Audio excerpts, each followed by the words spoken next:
That is the Macy's Thanksgiving Day Parade, and you are watching the only band from Broward County ever selected to play in that iconic holiday parade. What a thrill for Marjory Stoneman Douglas High's Eagle Regiment.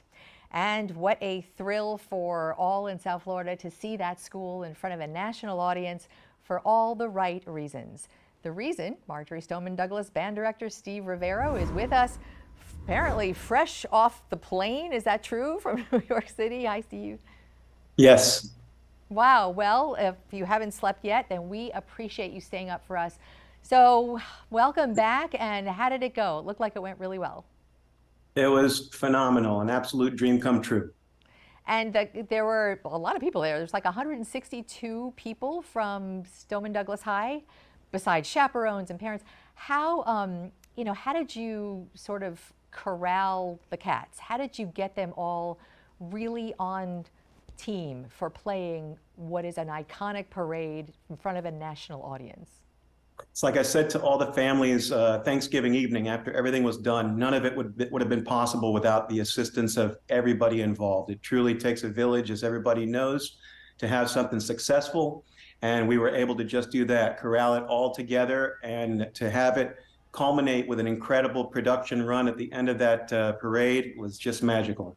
So, it's really hard. I'll just say the quiet part out loud. It's just really hard for news organizations to talk about anything at Douglas High that does not come through the lens of the catastrophe that happened there 5 years ago. We know the families, we work with the families all the time. And so watching this, there is an element of such pride and such gratitude that this school that has endured so much is now reaping such honors, really. Yeah, I mean, it's just that it's an honor, and we always try to make sure that we keep both the legacies of Gina and Alex with our program. And if you zoomed in on our flag that we had, our production was the Polar Express, but our flag had a picture of the golden ticket on it, and then there were two names listed, and it said Gina and Alex. So as we told the families and everybody else, they were marching in Herald Square with us. So for anyone who may not even be in South Florida watching, that is Gina Montalto and Max Schachter, who were two students at Douglas High, two Alex victims. Schachter. Alex was the Alex student. Schachter, Yes. Max Schachter, his His dad, father. and Tony Yes. Montalto, her dad, I understand were instrumental in a lot of the funding. They were both band members and both victims of that massacre. And their parents have been so involved in really moving policy and moving law when it comes to gun safety, their legacies now, and they were responsible for a large part of the funding of getting the band to New York City. Yes, they were. The Montalto family in Gina's name made a donation of $17,000 before we left. That's how we were able to outfit everybody in the actual Polar Express themed costumes, as well as the flags that we had printed.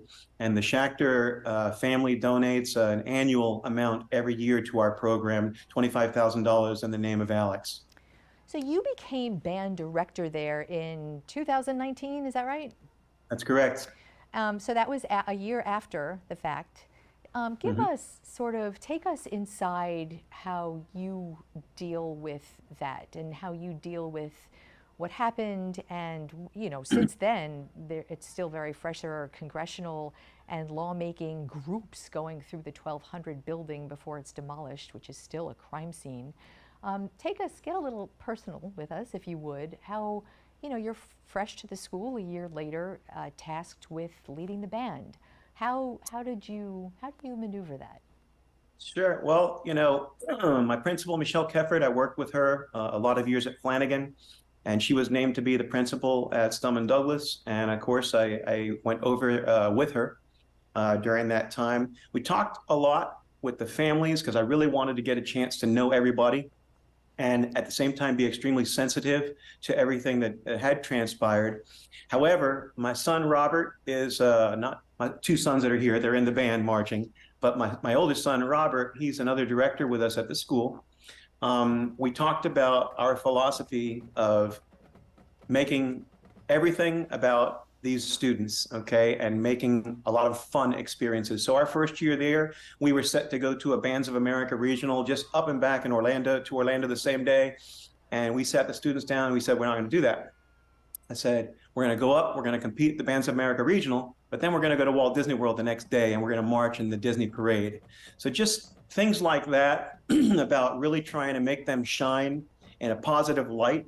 And that was our big pledge with this whole Macy's production. And that was to let the entire world know about the great amount of talent that there is at Stoneman Douglas High School and all the positivity that this school should be known for.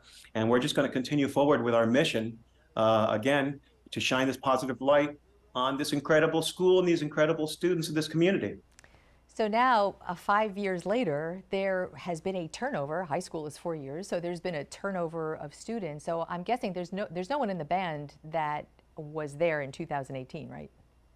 No, however, you know, the neighboring middle schools, they were a part of it. We have siblings now that are in the program of students that were taken during the tragedy. And, you know, either way, we're on a pursuit to move forward. But at the same time, we're not going to leave that legacy behind, and we're going to continue to do things to honor them. Do you talk about that with the students? Do they play with a little bit of extra heart and soul because of that, do you think? Yeah, absolutely. I do. And every year at our banquet, since we arrived there at Stoneman Douglas in 2019, we instituted 2 awards, and both in the name of Gina and Alex.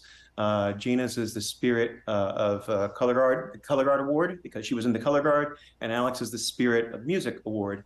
And we give that out, and the families both come to our banquet every single year, and they join us in presenting the award to a new student every single year. So your sons that are there with you played in the band. Yes. You wanna stick them in front of the camera there and let us hear from them. Here, this They're the is stars of the Austin show. Rivero. Austin's a senior. Hi, Austin. Hi, nice to meet you. How was it? Thanks. How did that go? What do you play? And take us onto Herald Square. What was that like? Well, I'm a piano player originally, but in the show I was the conductor as the Polar Express because that was our theme. So I was just walking around saying hi and holding around my golden ticket. Oh, so you had the easy part. Yes, I had the easiest part. Thank the Lord. And what's your brother's name? This is Aiden. Hi, Aiden. Hi. How'd it go for you? What do you play? I play percussion, and in the parade, I was pushing the banner. So you kept the beat. Well, not necessarily in the parade, but he was pushing the big banner. He was one of the 5 that was pushing the right. big banner for the parade. Right. So this was, bands, I guess people who aren't really thinking too hard about what you do, you didn't even play music alone. You actually performed and danced and choreographed, and it's hard. I've been there. Yeah. It's hard. So listen, it's so great to have you all. Big congratulations to you and the whole school and what you've achieved and what you're going to achieve. And we're all right there with you. Yeah, we appreciate the outpouring of support from everybody. It's been wonderful for our students, and again, wonderful for our community. That's awesome. Thanks so much. All right, thank you. Thank you.